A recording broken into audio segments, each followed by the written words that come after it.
Chapter 9, The Mysterious M. Drip, drip. Jack opened his eyes. Rain was dripping from the leaves of the tree. They were back in Frog Creek. The rain was softer. The wind was gentler. The air was sweeter. Oh man, Jack sighed, that was close. He was still holding the gold medallion. Polly's gone, said Anne softly, sadly. I was hoping she might come back with us. No magic creature has ever come back with us, said Jack. He pulled off his backpack. It was damp with rain and salt water. Jack took out the pirate book. He put it on the stack of books, on top of the dinosaur book, and the night book, and the mummy book.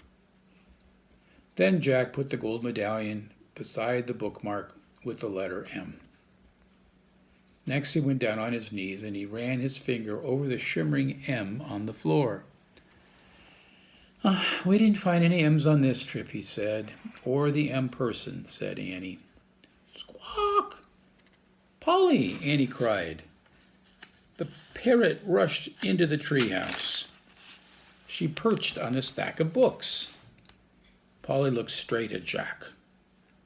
What are you doing here? He asked her. Slowly, Polly raised her bright green wings. They grew bigger and bigger until they spread out like a huge green cape.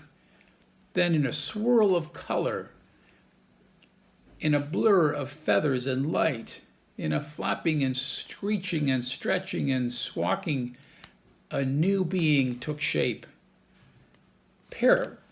Polly was not a parrot any longer. In her place was an old woman, a beautiful old woman with long white hair and piercing eyes. She wore a green feathered cape. She perched on the stack of books, and she was very calm and very still. Neither Jack nor Annie could speak. They were too amazed. Hello, Jack. Hello, Annie, the old woman said. My name is Morgan Le Fay. Hey everyone, we're on to the very last chapter, chapter 10 of Pirates Past Noon. You ready? The chapter's called Treasure Again. Annie found her voice first. The M person? She whispered. Yes, I'm the M person, said Morgan. Where are you from? Asked Jack. Have you heard of King Arthur? Said Morgan. Jack nodded. Well, I am King Arthur's sister, said Morgan. You're from Camelot? Said Jack. I've read a lot about Camelot. What did you read about me, Jack? Said Morgan. You're a witch. Morgan smiled. You can't believe everything you read, Jack. But you're a magician, said Annie. Most call me an enchantress. But I'm also a librarian, said Morgan. A librarian, said Annie. Yes, and I've come to the 20th century your time to collect books. You are lucky to be born in a time with so many books. For the Camelot Library? Asked Jack. Precisely, said Morgan. I travel in this treehouse to collect words from many different places around the world, and from many different time periods. Did you find books here? Said Jack. Oh, yes. Many wonderful books. I want to borrow them for our scribes to copy. Did you put all the bookmarks in them? Said Jack. Yes, you see I like the pictures in the books. Sometimes I want to visit the scenes in the pictures, so all the bookmarks mark the places I wish to go. How do you get there? Asked Annie. I placed a spell on the treehouse, said Morgan, so when I point to a picture and make the wish, the treehouse takes me there. I think you dropped this in dinosaur times, said Jack. He handed a gold medallion to Morgan. Oh, thank you. I wondered where I'd lost it, she said. She put the medallion into a hidden pocket in her cape. So, can anybody work the spell? Asked Annie. Anybody who tries it? Oh dear, no. Not just anybody, Morgan said. You two are the only ones besides me to do it. No one else has ever been able to see the treehouse before. Is it invisible? Asked Annie. Yes, said Morgan. I had no idea it would ever be discovered. But then you two came along. Somehow you hooked it right into my magic. How? Asked Jack.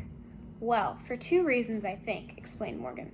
First, Annie believes in magic, so she actually saw the treehouse, and her belief helped you see it, Jack.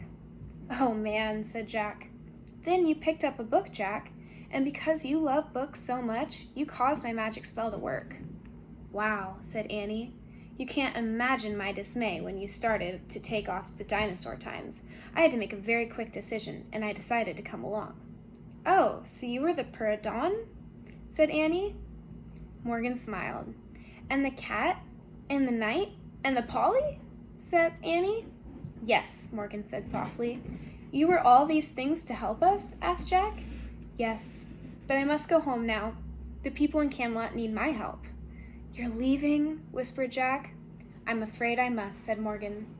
She picked up Jack's backpack and handed it to him. Jack and Annie picked up their raincoats. It had stopped raining.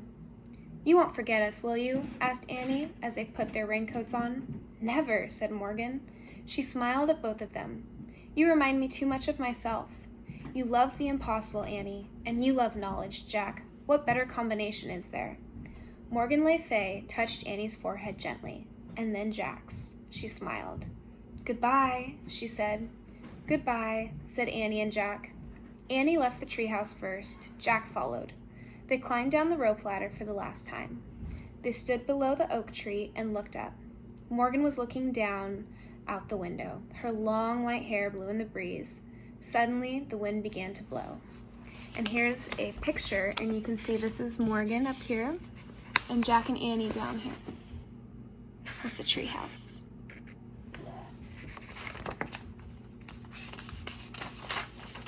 The leaves began to shake. A loud whistling sound filled the air. Jack covered his ears and squeezed his eyes shut. Then everything was silent. Absolutely silent. Jack opened his eyes. The treehouse was gone. All gone. Absolutely gone.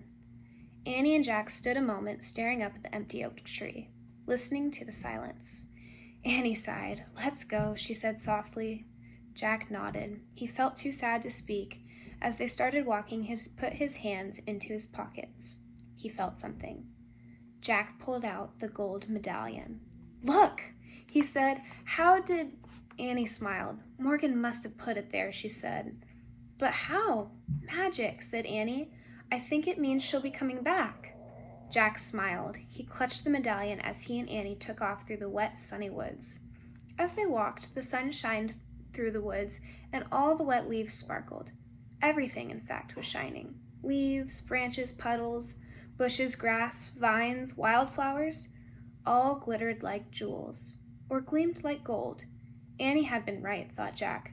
Forget the treasure chests. They had treasure at home, a ton of it, everywhere. And that is the end of Pirates Past Noon. Stay tuned for our next book, and if you have a book that you would really like Supported Living to read, definitely let us know.